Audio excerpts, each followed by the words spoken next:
ও মা, আমাদের বাড়িতে অনেক সময় ভিখারি আসে, আমরা কি তাড়িয়ে দিই না মা? যদি এসে বলে মা আমায় কিছু ভিক্ষা দাও, তা কি বলে, এখন না, পরে আসবেন পরে। আমরা বলি না বাবা? দেখুন, এই যে ভিক্ষা দিতে গিয়ে আমরা অনেকে ভালো মুখে ভিক্ষা দিই, অনেকে আবার কটু কথা বলে। মহাজন বললেন, শোনো, কোন রূপে কে আসে সেটা কেউ বলতে পারবে না। ভিক্ষা নাও, দাও বা না দাও, ভালো মুখে বলো যে আমার দেওয়ার সামর্থ্য না, আমি দিতে পারছি। যদি খারাপ মুখে ফিরিয়ে দাও তাহলে কি হবে? দেখুন, এক শেঠজি ছিল মা, শেঠজি। তো শেঠজি কৃষ্ণের খুব ভক্ত, প্রত্যেক দিন ধ্যান যোগে রাত্রিবেলা ভগবানের সাথে কথাবার্তা হয়। তা শেঠজি বলে, প্রভু এত বৎসর ধরে আমি তোমায় ডাকছি, কোনোদিন তো তোমার দেখা পাইনি, তা তুমি যদি কৃপা করে আগামীকাল আমার বাড়িতে একটু আসতে, আমি তোমার সেবা করতে পারতাম প্রভু। হ্যালো, আমি দয়া করে এখানে চানাচুর লইয়া কেউ ঢুকবেন না। আমি এখানে দেখতে পারতেছি পেঁয়াজের চানাচুর লইয়া আসলে ঢুকতে পারছে বাচ্চারা। মায়েরা আপনারা বন্ধ করবেন, বাচ্চাদের পেঁয়াজ নিয়ে ঢুকতে দিবেন না এখানে।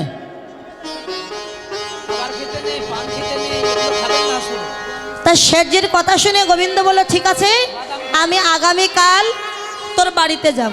কথাটা মন দিয়ে শুনবেন মা, আগামীকাল তোর বাড়িতে যাব। আচ্ছা, এখন যদি কেউ জানে আজকে আমার বাড়িতে ভগবান আসবে, তার কেমন আনন্দ হয় বাবা? খুব আনন্দ হবে।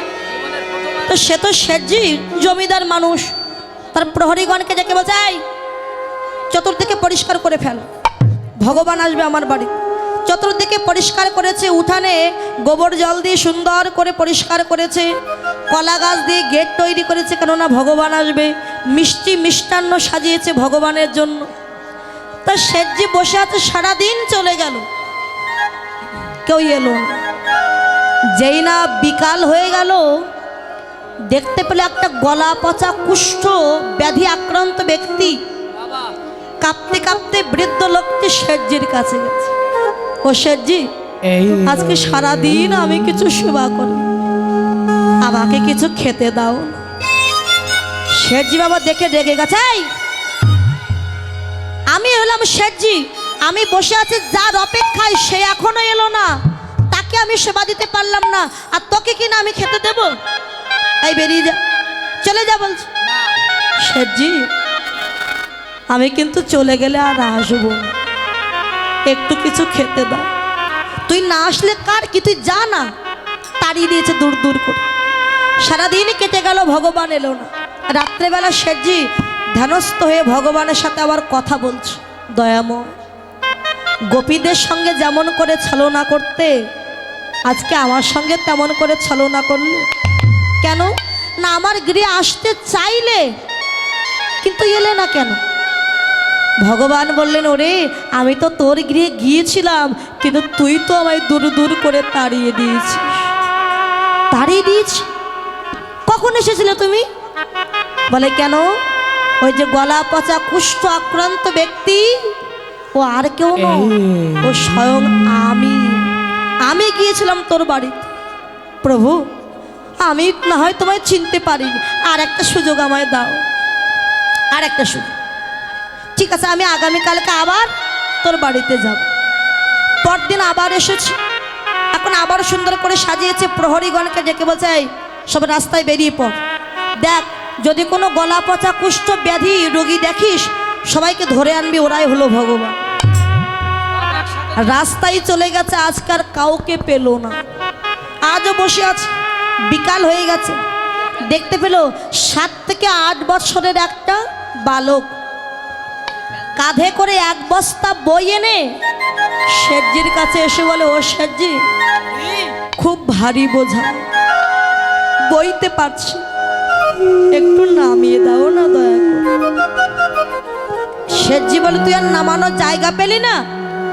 আমি বসে আছি ভগবানের অপেক্ষায়, আর আমি তোর বস্তা নামাবো বলে বসে আছি, একটু নামিয়ে দাও না শেঠজি। কিছুতেই নামিয়ে দিল, তাড়িয়ে দিয়েছে। বলে, আমি চলে গেলে কিন্তু আর আসবো না। আরে যা না, চলে গেছে। রাত্রেবেলা আবার ভগবানকে ডেকে বলে, প্রভু আমি তো বসেছিলাম তোমার অপেক্ষায়, তা তুমি আজ এলে না কেন? ভগবান বলছে গিয়েছিলাম, কিন্তু তুই তো আমায় তাড়িয়ে দিলি। তাড়িয়ে দিলাম মানে কোন রূপে এসেছিলে তুমি প্রভু? কেন ওই যে 7 থেকে 8 বছরের যে শিশু, যে বালক, যে কাঁধে করে বই নিয়ে গিয়েছিল, ওরে তোর কপালটাই খারাপ। কাঁধে করে যে বইগুলো আমি নিয়ে গিয়েছিলাম তোকে দেব বলে, ওগুলো কি জানিস?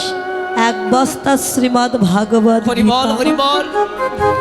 তোকে দেব বলে আমি নিয়ে গিয়েছিলাম, কিন্তু তুই তো আমায় তাড়িয়ে দিলি। দয়াময়, তুমি কেন এই রূপে এসেছো? আমি তো ভাবলাম তুমি যখন আসবে তোমার হাতে থাকবে বাঁশি, মাথায় থাকবে চূড়া, অঙ্গে রাজ আভরণ। তা তুমি কেন এমন বিভিন্ন রূপে এসেছো প্রভু?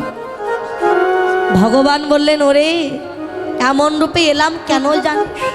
দেখবেন বাবা, যখন পাকা যে অপরাধী আসামি, যাকে সহজে ধরা যায় না, সে আসামি ধরতে গিয়ে অনেক সময় ওই পুলিশরা দেখবেন সাধারণ পোশাকে ঘুরে বেড়ায়।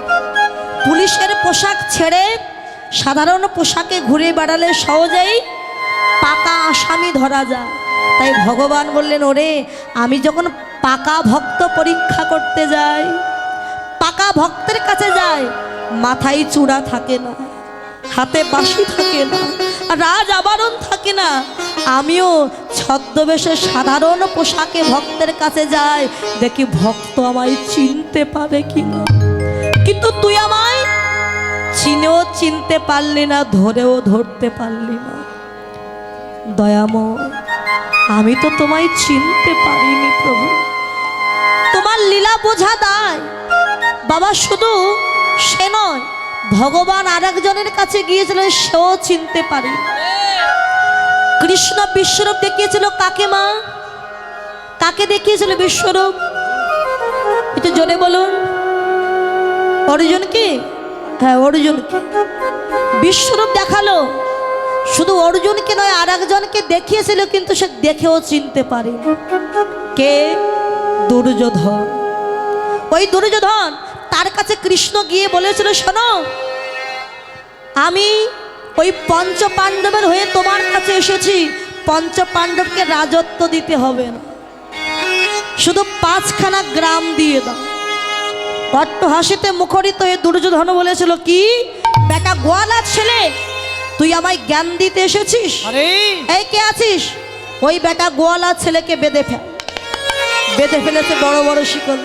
আচ্ছা, ভগবানকে কি বাধা যায় যদি ধরা না দেয়? বেঁধে ফেলেছে, বেঁধে শিকলটা নিয়ে এমন করে টানতে টানতে নিয়ে যায়, বেটা গোয়াল আছে নিয়ে ঘরে গিয়ে ওই কারাগারে গিয়ে বন্ধ করে দিয়ে বড় বড় তালা দিয়ে দিয়েছে।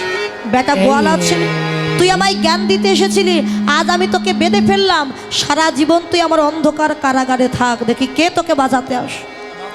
বড় বড় তালা দিয়ে যেই না দুর্যোধন পশ্চাতে তাকিয়েছে, দেখে কি? দেখে আগে কৃষ্ণ, পিছেও কৃষ্ণ, পিছেও কৃষ্ণ, আগে কৃষ্ণ পিছেও কৃষ্ণ। দেখে ডাইনে কৃষ্ণ, বামেও কৃষ্ণ, আগে কৃষ্ণ, পিছেও কৃষ্ণ। দেখে ডাইনে কৃষ্ণ, ওই বামে কৃষ্ণ, আগে কৃষ্ণ পিছনেও কৃষ্ণ। আগেও কৃষ্ণ, পেছেও কৃষ্ণ, ডাইনও কৃষ্ণ, বামেও কৃষ্ণ। তাহলে বিশ্বরূপ মানে কি? ভগবান বিশাল রূপ ধারণ করেছিল, এটাই বিশ্বরূপ বলে না। বিশ্বরূপ সেই দর্শন করতে পারে যিনি ঘরে বসে বিশ্বাস করে অন্তর্যামী ভগবান সর্বময় তিনি বিরাজ করেন। এটা যিনি বিশ্বাস করেন, তিনি ঘরে বসেই ভগবানের বিশ্বরূপ দর্শন করতে পারে।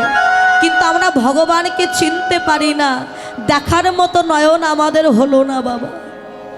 গুরুর কৃপা যদি না হয় ভগবানকে কি আর দেখা যায়? ভগবান বললেন, জগতে যে আমারে চাই আমি তারে চাই, যে আমারে না চাই আমি তারে না চাই।